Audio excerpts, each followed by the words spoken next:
Education, education, education, said Tony Blair way back in, well, probably from 1997 and probably even before that onwards.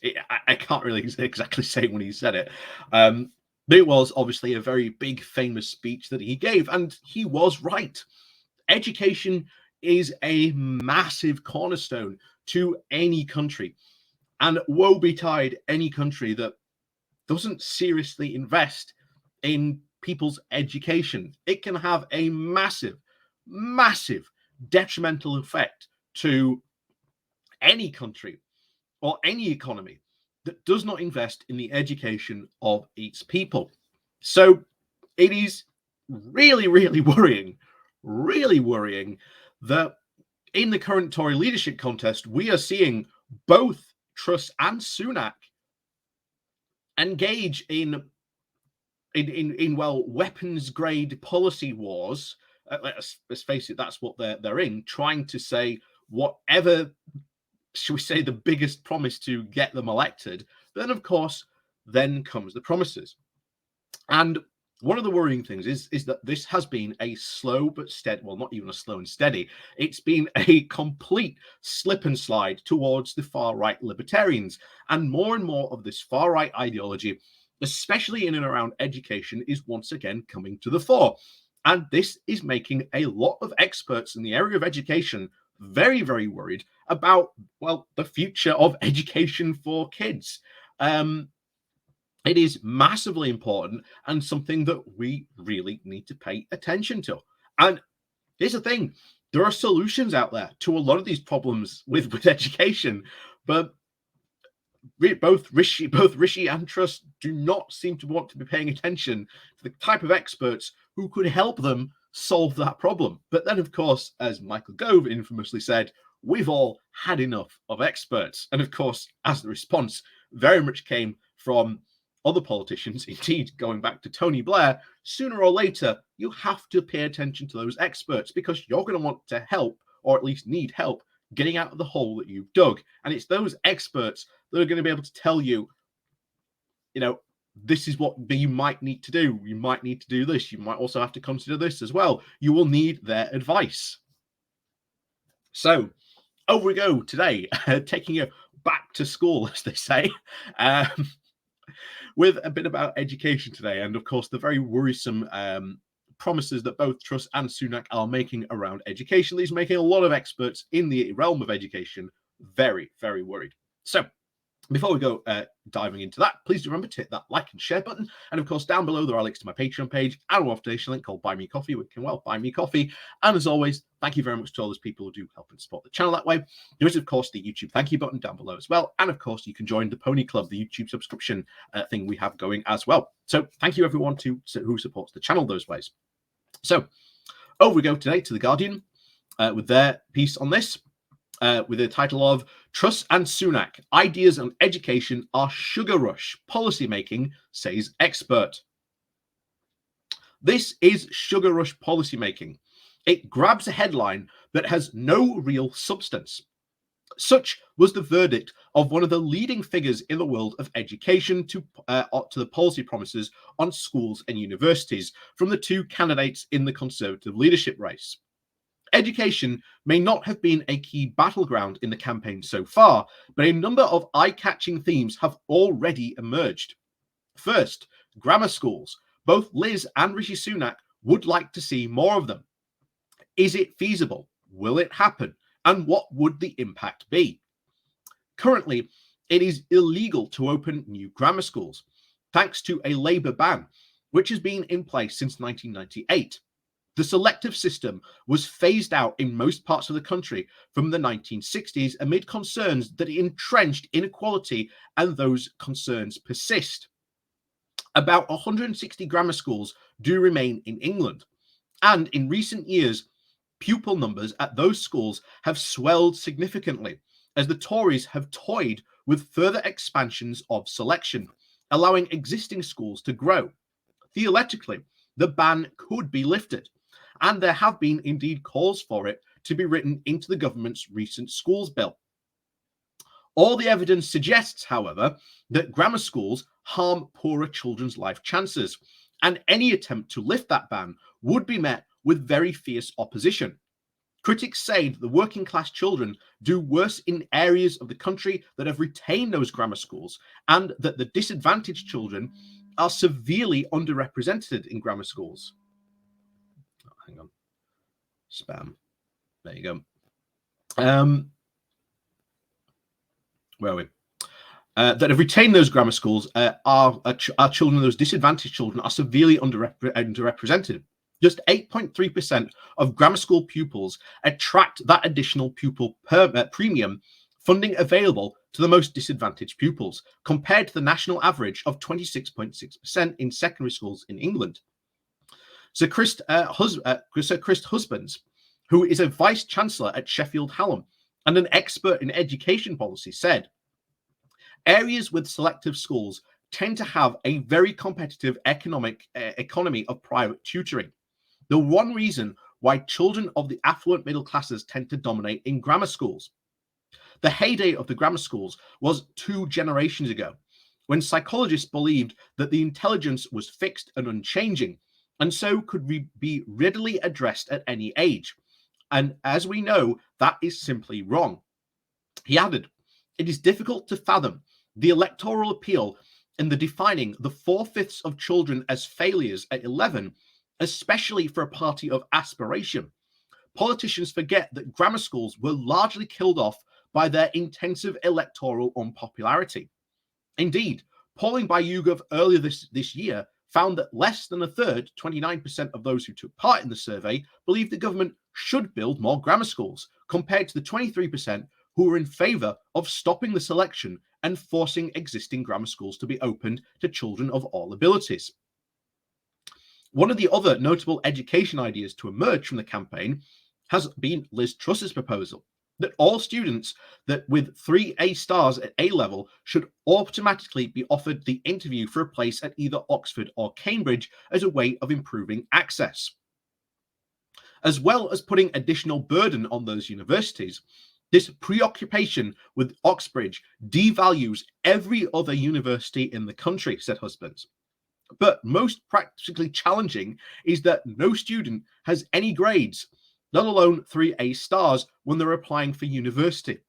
The Truss campaign has said that it would reform the admissions so that students would apply to university after grading for their A-level exam results, rather than before, when offers are made based on predicted grades. This post-qualification admissions system has its supporters and works well in other countries, but it would present huge challenges for the academic calendar, which some argue would make it impractical.